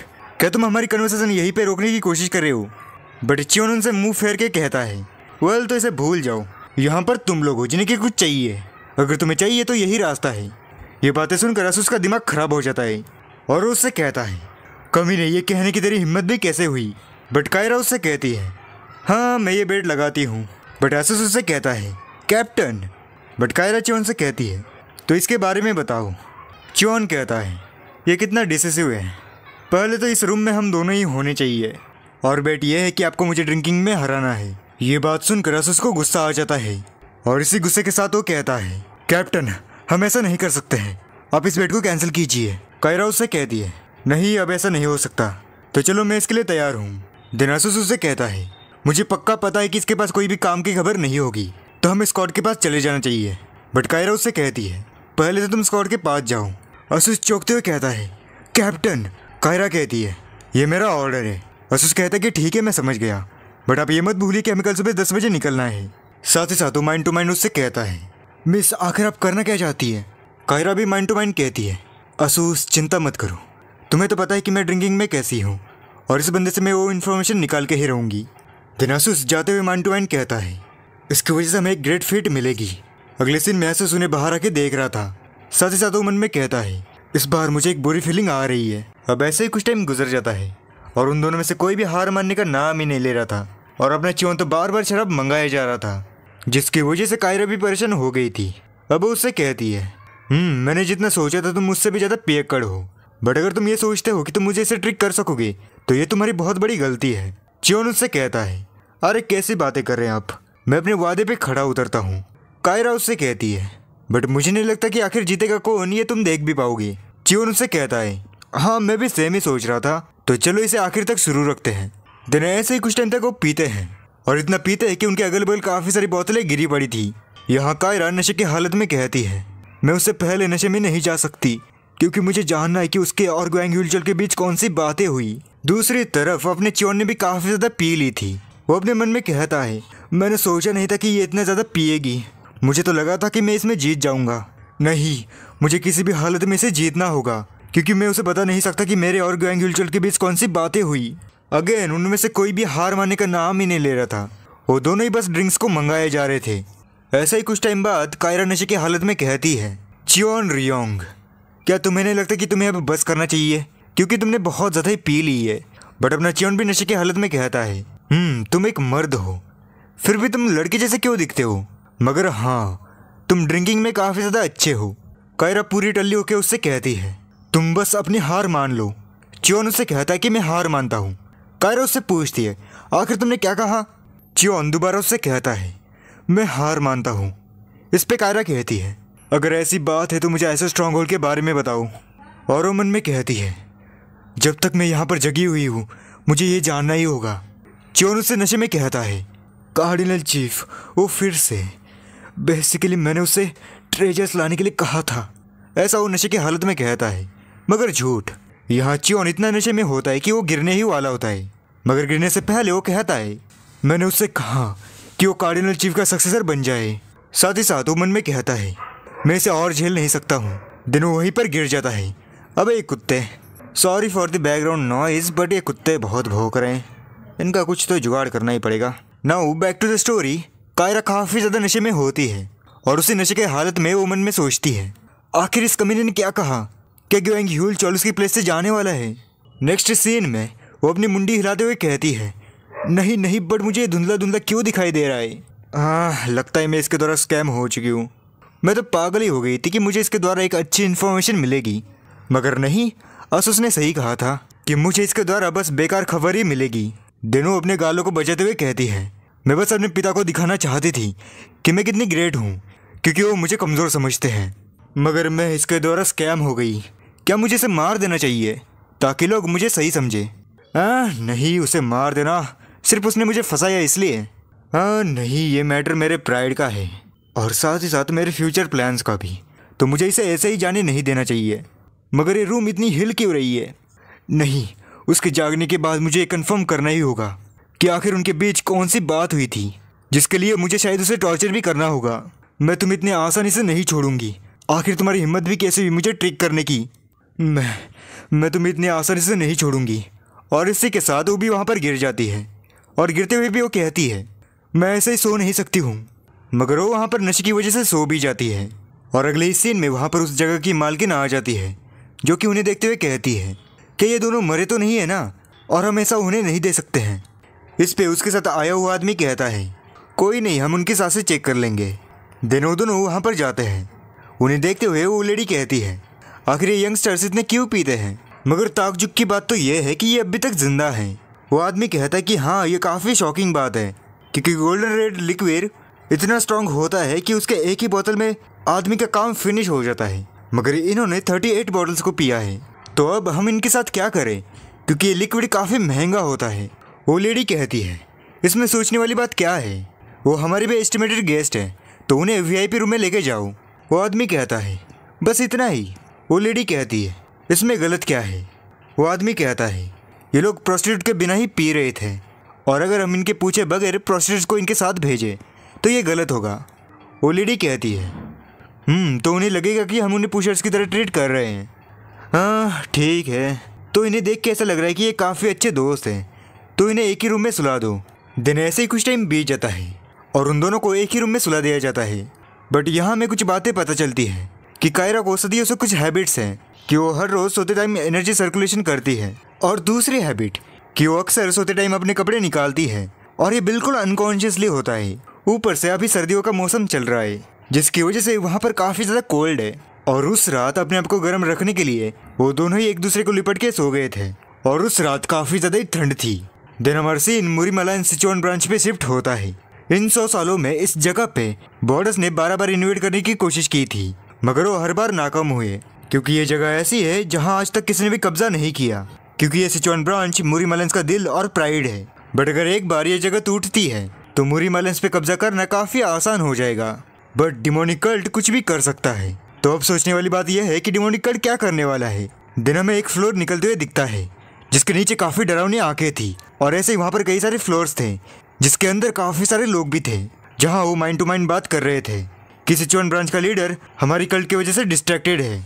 उसने कभी सोचा भी नहीं होगा कि हम यहाँ से भी स्नीक अटैक कर सकते हैं। शायद उनका ध्यान 3 दिन बाद होने वाले बैटल पे होगा, और अगले सीन में वहाँ से बेग बाहर निकलता है, जो कि माइंड टू माइंड उससे कहता है शायद उससे निपटना थोड़ा मुश्किल होगा, बट अभी के टाइम पे उन्होंने अपनी सारी सिक्योरिटी आउटर वॉल्स पे रखी होगी। ये सुनकर एक आदमी उससे कहता है, इसलिए कैप्टन आप काफ़ी अमेजिंग है, क्योंकि आपने ये सब कुछ पहले से एक्सपेक्ट करके रखा था और इस स्नीक अटैक को भी रेडी करके रखा था। दिन वहाँ पर वो सारे लोग भी बाहर निकलते हैं। बेक उनसे कहता है, अमेजिंग तो तुम लोग भी हो, क्योंकि तुम लोग आज तक मेरे शब्दों से कभी मुकरे नहीं। इसलिए तो अब वो सभी लोग आगे बढ़ पड़ते हैं। टेलीपैथी के थ्रू वो एक दूसरे से कहते हैं कि उन्हें जल्द से जल्द अपनी स्ट्रेटेजी को फॉलो करते हुए किंग को पकड़ना होगा, क्योंकि अगर तुम्हें जल्दी सामने वाली फौज को मारना है तो बेस्ट तरीका यह है कि उनके किंग को ही मार डालो। देन बेक ने उन्हें अपना प्लान शुरू करने के लिए कह दिया। वो एक बड़े से मेंशन के पास आके रुक जाते हैं। आगे बेक ने वहाँ पर कुछ अटैक्स किए। उसे इस सिचुआन ब्रांच को पूरी तरह से ख़त्म करना ही होगा, क्योंकि ऑर्थोडॉक्स सेक्ट यहाँ पर गैदर होने वाला है, क्योंकि ये जगह उनका सेंटर है। तो अगर उन्हें ये जंग जीतनी है तो उन्हें शुरुआत यहीं से करनी होगी। और बेक ने वहाँ पर कई सारे लोगों को मार दिया है। वो उन्हें लांघते हुए आगे बढ़ रहा है। जैसे ही वो अंदर आया, उसकी नज़र सीधा उस स्टार के ऊपर ही चली गई। उसने अपने मन ही मन ठान लिया कि वो जल्द से जल्द उसे एक्वायर कर लेगा, और अब वो चाहता है कि वो उसे अच्छे से देखे, क्योंकि इस बार वो उसे डिसअपॉइंट नहीं करने वाला है। देन वो अंदर आया। वहाँ पर 2 गार्ड्स मरे पड़े हैं। उसे उसी के एक साथी ने टेलीपैथी के थ्रू वेलकम किया, मगर बेक ने सीधा उससे रिपोर्ट मांग ली। रिपोर्ट के अंदर उसने बताया कि जो स्टील ब्लड पवेलियन है उसके सारे सिक्योरिटी डोर्स साफ कर दिए गए हैं, जिसके ऊपर बेक ने उनका शुक्रिया अदा किया। साथ ही साथ उसने उनसे माफ़ी भी मांगी, क्योंकि उसने उन्हें काफ़ी हार्श काम दिया है। मगर उसके लोगों ने उसे 3 साल पहले का सिचुआन ब्रांच का इंसिडेंट याद दिलाया, जहाँ पर उसने उन्हें इन्फिल्ट्रेट करने के लिए कहा था। तभी से उन्होंने अपनी जान उसको सौंप दी, और अब अगर वो ये भी कहे कि वो जाके सुसाइड कर ले, फिर भी वो खुशी से कर लेंगे, जिसके ऊपर बेक भी खुश हुआ। आगे उस आदमी ने बताया कि स्टील ब्लड पवेलियन का फ्रंट डोर है, वहाँ पर जो गार्ड्स हैं वो सिचुआन ब्रांच लीडर मैंग चिन्हू के गार्ड्स हैं, तो वो थोड़े बहुत स्ट्रॉन्ग तो होंगे ही, तो उसे उनसे केयरफुल रहना चाहिए। मगर बेक उन्हें उसकी चिंता करने के लिए नहीं कहता, क्योंकि वो जल्दी उनका भी खात्मा कर देगा, और वो इस दुनिया को दिखा देगा कि असली दुनिया आखिर कैसे दिखती है। लेकिन उसका वो आदमी जो कि टेलीपैथी के थ्रू उससे बात कर रहा था, वो चिंतित नहीं है। असल में वो तो एक्साइटेड है, क्योंकि बहुत टाइम बाद उसे बेक की मार्शल आर्ट देखने मिलेगी। बेक का इरादा इस बार भी एक बड़ा धमाका करने का है। उसका वो आदमी भी उसकी फाइट के लिए गुड लक विश करता है। आगे वो एक गेट के पास आया। वहाँ पर जो इंटरड्रीज थे, रेड और सिल्वर, वो आपस में बातें कर रहे थे कि आखिर उसके पास इतना कॉन्फिडेंस कहाँ से आता है। इसे लेकर वो भी काफ़ी हैरान है। सिल्वर ने कहा कि क्या ये सेल्फ डिफेंस मैकेनिज्म जैसा नहीं है। रेड ने इसके बारे में पूछा। सिल्वर ने बताया कि जो सेल्फ कॉन्फिडेंस है वो डिसएडवांटेज सिचुएशन में सर्वाइव करने के लिए एक बेस्ट वेपन है। तो अब जाके रेड को समझ में आया कि जो बेक है वो खुद ही अपनी शील्ड बनेगा, यानी कि खुद ही अपने आप को प्रोटेक्ट करेगा। वो भी ऐसी शील्ड जिसके पास सेल्फ कॉन्फिडेंस अच्छे से भरा हुआ है। लेकिन वो ये जानना चाहती है कि अगर क्या हो कि उस शील्ड में एक क्रैक पड़ जाए, जिसके बारे में सिल्वर को भी पता नहीं है। मगर रेड आसमान की तरफ देखती है।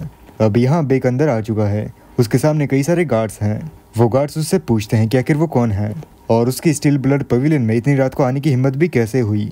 एक गार्ड को उसके चलने के अंदाज से पता चला कि वो काफ़ी यंग है। उसके थ्रू उसे एक डिसेंट वाइब आ रही है।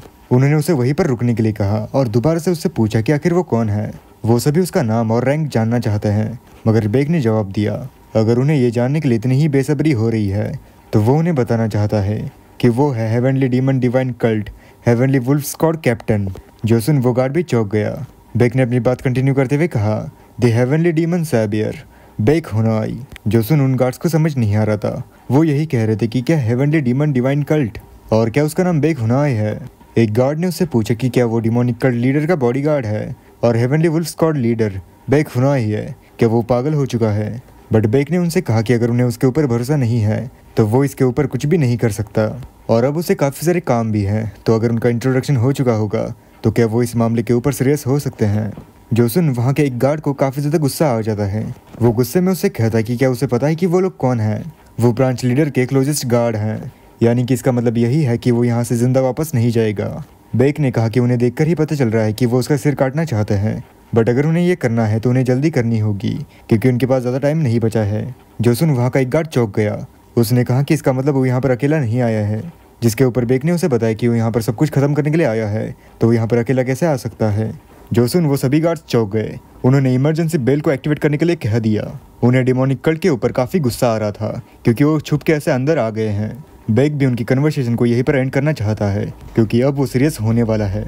उसने अपनी स्वॉर्ड को बाहर निकाला और उनके ऊपर चार्ज कर दिया। जो देख वो सभी गार्ड्स चौंक गए। वो कुछ और समझ पाते इससे पहले उनके 2 टुकड़े हो जाते हैं। यह अटैक बेक ने इतनी तेज किया कि उन लोगों को समझ भी नहीं आया कि अभी भी क्या हुआ। उन्हें इतनी आसानी से हराने के बाद यहाँ पर बेक को काफ़ी बोरियत महसूस हो रही है। उसने सोचा नहीं था कि स्टील ब्लड स्वॉर्ड के गार्ड्स इतने ज़्यादा वीक होंगे। आगे वो उस बड़ी सी बिल्डिंग के पास आ जाता है जहाँ आकर उसने अपने मन ही मन कहा कि अब सब कुछ स्टार्ट होगा। वो सिचुआन ब्रांच लीडर से फाइट करने के लिए काफ़ी एक्साइटेड है। वो नहीं चाहता कि वो उसे डिसअपॉइंट करे। वहाँ पर आने के बाद बेक को समझ आया कि वो लीडर वहीं पर छुपा हुआ है, इसलिए उसने उसे बाहर आने के लिए कह दिया, मगर वो फिर भी बाहर नहीं आ रहा था। इसलिए बेक ने उसे थोड़ा सा उकसाया, जिसके तुरंत बाद वहाँ पर एक अटैक हुआ जिसके अंदर से वही लीडर बाहर निकला। वो उसे काफ़ी ज़्यादा गालियाँ दे रहा था। आखिर उसके यहाँ पर आने की हिम्मत भी कैसे हुई, ये कहते हुए वो उसके ऊपर अटैक करता है। बेक को उसका यह अंदाज काफ़ी अच्छा लगा, यानी कि जैसे वो अपने गेस्ट को ट्रीट करता है वो उसे काफ़ी अच्छा लगा। मैंग चेनू यानी कि वही लीडर उसे अच्छे से पता है कि उसने यहाँ पर आने के लिए काफ़ी सारी ट्रिक्स खेली होंगी, मगर यहाँ पर आने के बावजूद भी वो उससे कहता है कि वो यहाँ पर सक्सेड नहीं होगा क्योंकि वो उसे दिखाने वाला है कि आखिर उसे द इनक्रेडिबल फोर्ट्रेस क्यों कहा जाता है। उसने बेक के ऊपर कई सारे अटैक्स किए मगर बेक ने उसे आसानी से रोक दिया। उनके शॉट्स दोबारा से एक दूसरे के साथ क्लैश हुए, लेकिन इस बार बेक उसके ऊपर कुछ हद तक भारी पड़ रहा है। वो नीचे आकर अपने घुटनों के पल बैठ गया। तभी बेक भी उसके पास आया, मगर इस बार बेक उसके ऊपर फाइनल अटैक करने वाला है। जैसा ही उसने उसके ऊपर अपने शॉट से अटैक किया, वहाँ पर एक बहुत ज़्यादा ब्राइट लाइट आई जो कि बेक के अटैक का ही नतीजा है। मैंग उसे रोकने की कोशिश करता है मगर वो अटैक काफ़ी ज़्यादा पावरफुल है। जो भी रूमर्स उसने सुनी थी कि उसने बॉर्डर्स को यूनाइट किया, साथ ही साथ डिमोनिक कल्ट लीडर और द लाइटनिंग एम्पायर बना, ये सारी रूमर्स उसे अब सच नज़र आ रही हैं। अब वो उसकी पावर को एक्नॉलेज करने लगा है। आगे बेक का अटैक खत्म हुआ। उस अटैक की वजह से मैंग चेनू थोड़ा सा इंजर हुआ है। बेक ने उससे कहा, स्टील ब्लड स्वॉर्ड मैंग चेनू, क्या वो अपने नाम पे खड़ा उतरता है और वो उसकी इस फाइट को कभी भी भूलने वाला नहीं है। मैंग को उसके ऊपर गुस्सा आया क्योंकि वो उसे मॉक कर रहा है। उसने उससे कहा कि आज वो उसका सिर यहीं पर काट देगा और इस पूरी दुनिया को दिखा देगा कि आखिर सिचुआन ब्रांच को इनक्रेडिबल फोर्ट्रेस क्यों कहा जाता है। मगर तभी कुछ सुन के वो हैरान हुआ, जिसके ऊपर बेक ने उसे बताया कि उसके स्क्वाड के मेंबर्स ने मूव करना शुरू कर दिया है। इस बात पे मैंग को भरोसा नहीं हो रहा है। बेक ने उससे पूछा कि क्या वो उस बेल का मीनिंग जानना चाहता है, यानी कि अभी भी उसने जिस बेल की साउंड को सुना उसके बारे में, जिसका मतलब हमें बेक के थ्रू जानने मिला कि सिचुआन ब्रांच के ऊपर उन्होंने कब्जा कर लिया है। अब जल्दी उनके बाकी के आदमी भी यहाँ पर आएंगे। जो सुन मैंग काफ़ी चौंक गया। आगे बेक ने उससे कहा कि आज उसका यहीं पर अंत होने वाला है, लेकिन उसके पॉइंट ऑफ व्यू से ये उसके लिए एक रिलीफ है क्योंकि वो सिचुआन ब्रांच का फॉल देखने से पहले ही मर जाएगा। ये कहते ही उसने एक बड़ी सी जंप लगाई और उससे कहा कि उसका अपोनेंट बनना उसके लिए बहुत गौरवशाली बात है, मगर आज वो यहीं पर ख़त्म होगा। मैंग ने कहा कि जैसा उसने कहा कि वो यहाँ पर मरने वाला है, तो क्या सिचुआन ब्रांच और मुरिम की फेट उसके हाथों में है। शायद अब वो उसके बारे में कुछ भी नहीं कर सकता, मगर एक बात तो तय है कि वो उसका सिर इतने आसानी से कटने नहीं देगा।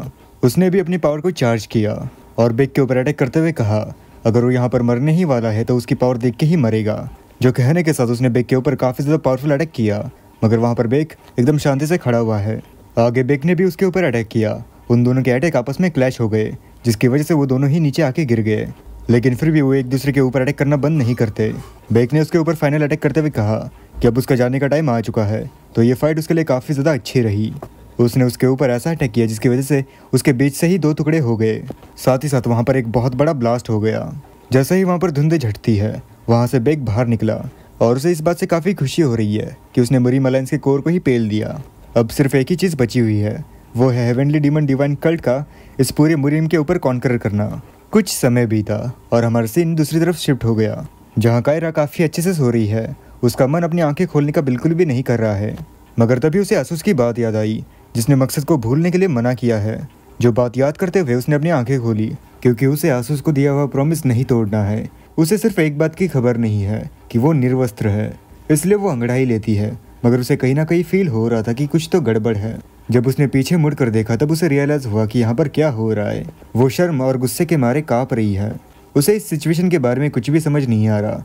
उसे इस बात की चिंता है कि कहीं चियोन ने उसके साथ कुछ गलत ना किया हो। जब उसने चियोन को सोते हुए देखा तब उसे और भी ज़्यादा गुस्सा आया। उसने गुस्से में उसे 2-4 गालियाँ दी। उसने वो एक्सपीरियंस करने के सिम्टम्स देखे जो कि उसने बुक में पढ़े थे, यानी कि हाँ वही चीज़ सुक्स।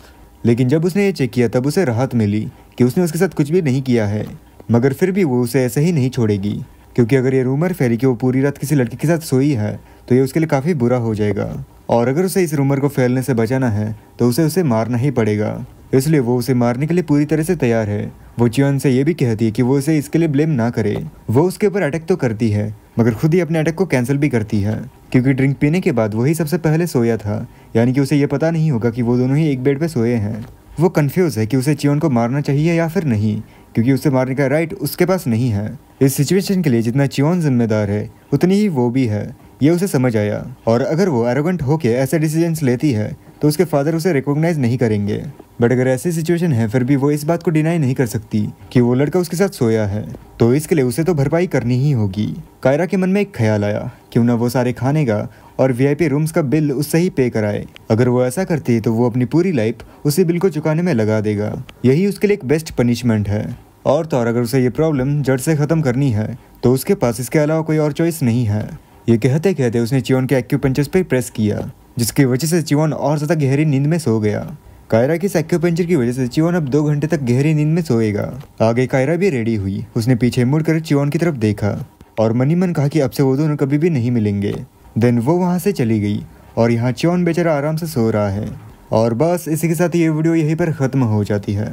अब से इस सीरीज़ के पार्ट्स हर 2 दिनों में आया करेंगे, क्योंकि ये सीरीज़ बहुत ज़्यादा लंबी है और मैं ज़्यादा गैप लेना नहीं चाहता हूँ। तो जल्दी वीडियो लाने के लिए आपको थोड़ा सा टाइम में कॉम्प्रोमाइज़ करना ही होगा। सो मैं मिलूँगा आपसे नेक्स्ट वीडियो में, तब तक के लिए